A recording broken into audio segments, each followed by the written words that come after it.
গত সেপ্টেম্বর থেকে যুক্তরাষ্ট্র ও ভেনেজুয়েলার মধ্যে নতুন করে উত্তেজনা শুরু হয়েছে।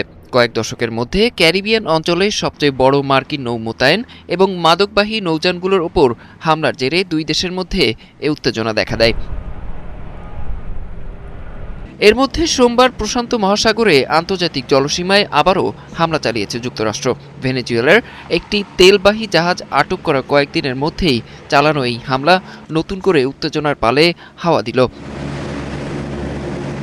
সামাজিক যোগাযোগ মাধ্যমে এক পোস্টে যুক্তরাষ্ট্রের মিলিটারি সাউদার্ন কমান্ড সাউথকম জানিয়েছে, পূর্ব প্রশান্ত মহাসাগরে ৩টি জাহাজে এই হামলা চালানো হয়েছে। এতে নিহতরা মাদক পাচারের সঙ্গে যুক্ত বলে দাবি করেছে মার্কিন সেনারা।